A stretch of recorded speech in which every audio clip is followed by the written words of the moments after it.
alien from El Salvador, and he will not be living in our country much longer. How's this for a bad hombre? The feds nabbing a suspected top 3 leader of the brutal MS-13 gang. Agents busting into his home in Virginia, where they found 3 firearms, ammo, 2 suppressors. Authorities say he's from El Salvador and in America illegally. Hey, Harold. Turns out all we needed was a new president to catch these bad guys in your face. I just want to emphasize the pace and the focus. And so, no, these were not lists that were available in the previous administration because they wouldn't do that. I cannot emphasize enough the collaboration and support and leadership out of the new administration that is so different than what we saw in at least the previous 3 years of my administration. And south of the border, DHS Secretary Noem did a house call to check on Venezuelan gang members Trump kicked out of the country. Kristi coming face to face with the criminals and warning illegals out there this could be their new home soon. I want to thank El Salvador and their president for their partnership with the United States of America to bring our terrorists here and to incarcerate them and have consequences for the violence that they have perpetuated in our communities. I also want everybody to know if you come to our country illegally, this is one of the consequences you could face. First of all, do not come to our country illegally. You will be removed and you will... Inmates are like, please come back. You're welcome here anytime. Jesse, you know what I love about that visit? She stood in front of criminals in their environment. Because usually Democrats, when they want you to see criminals, they're in court.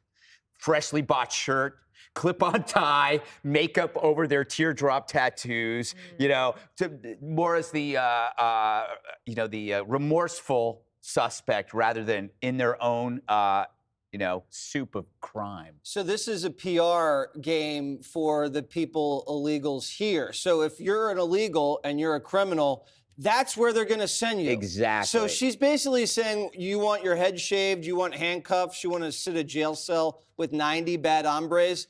Self-deport. Mm-hmm. And you're right. I'm shocked there wasn't a prison break. Yeah. Because that's like a riot right there. I'm surprised if they could walk Tom Homan through that jail and you'd think he's hot at that point. But Kristi, my God. So, Greg, we already had so many gangs here. We had Crips, you had Bloods, and then you have the Mafia, you have the Chinese guys and the Russians in Brooklyn. It's like we had enough already. Yeah. And at the height of the crime wave, 2021, 2022, Biden decides to let in 25,000 MS-13 guys. And imagine you're at the Border Patrol and you see a guy with face tattoos and you catch and release him. And not only that, you give a guy with face tattoos a bus ticket to Manhattan. Mm-hmm. And then if he gets arrested in Manhattan, they don't even deport him. Yeah. They let him back out on the street. You know, we always tried to impeach Joe for Hunter.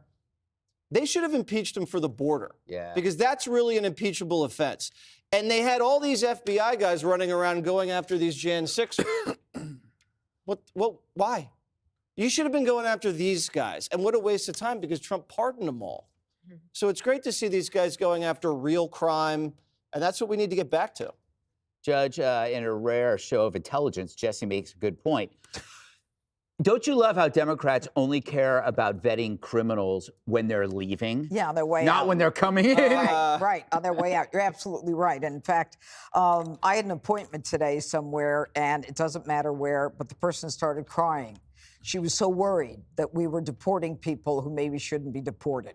And I said, you know, if they have these tattoos that indicate they're Tren de Aragua, shouldn't they be deported? Well, maybe they didn't mean it, you know, and that's what we're dealing with. But look, here's the good news, Greg. I mean, one of the top 3 MS-13 gang leaders, okay, he's in this country for a while. He's living with his mother for at least 6, 8 months that we're aware of, but silencers, long guns, ammunition, the whole thing. So now the question is, what's going to happen to him? Mm-hmm. Is he going to be prosecuted? Is he going to be released by some judge who thinks that, you know, we can't hold this guy, or is he going to be deported? And Kristi Noem, to her credit, that messaging was excellent. Mm-hmm. You're going to come here, boys, and this is what's going to happen to you. And I think the issue now, given especially what's happened with Boasberg and the Circuit Court of Appeals, where they said that, you know, we're going to keep we're not going to hold the temporary restraining order. Now this has to go to the Supreme Court to see if the White House can deport these people under the Aliens Enemies Act. So we're kind of in a holding pattern right now, but the message is clear. Mm-hmm. You know, most viewers aren't aware, Harold, that you were once in a gang.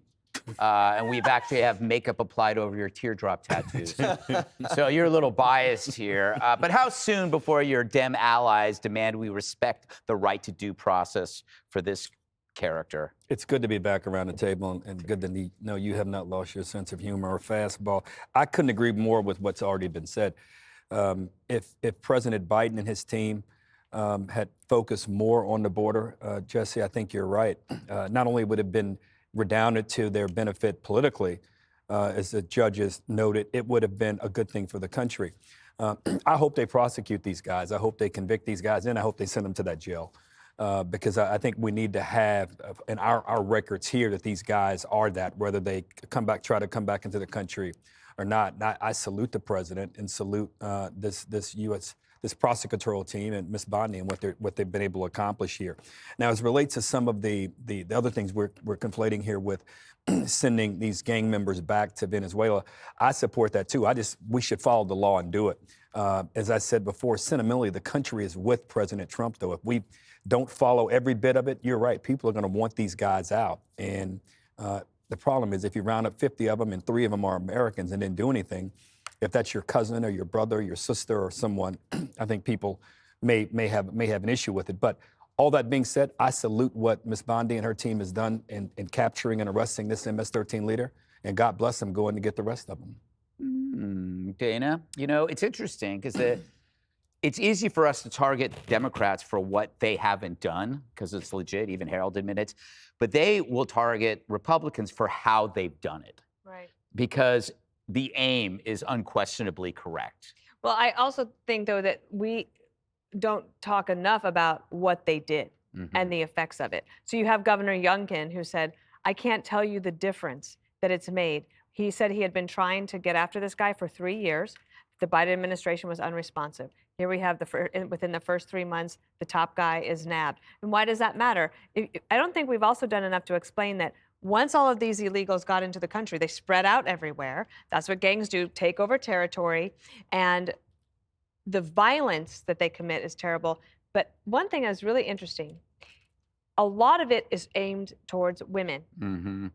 And then you had the Attorney General, Pam Bondi, and the Homeland Security Secretary, Kristi Noem, basically saying in your face, MS-13, and that we're the ones that are going to be in power now, and we're going to do something about it. You're not going to be able to get away with it from before. The other thing is the communications on this, again, continues to me to be excellent, and it's one of the reasons that the country continues to be with President Trump, because they are showing their work. And you can see it visibly. And they got up at 3 o'clock in the morning to be there when this went down this morning. Pam Bondi, Kash Patel, Tom Homan, and then you have Kristi Youngkin traveling, and you have somebody going to remember the visuals that you had to use for Kamala Harris was her interview with Lester Holt arguing about whether she had been to the border. And that was it. The other time, she did one interview, like a statement saying, don't come to America, with basically a steel wall behind her. My last point is I have a feeling that the countries of the UK, France, Spain, Italy, that are just inundated with so many migrants. And you think they sleep in France and then try to sneak over to the UK when they can because the benefits are so generous. It won't be long, I don't think, until some of these countries who have a populist streak now running through them will say, we want to do the same type of thing. Just need one person to break the seal. Is our gang called the Five? Yes, exactly. 5 teardrops. Yeah, and you know what? 5 The initiation ritual is after this show, Harold. Can't wait. Get him! Get him! It's good to have you back, Harold. Wow, what did All I right. miss? Terrible. Up next, Elon and the Doge dudes hit back at deranged Democrats.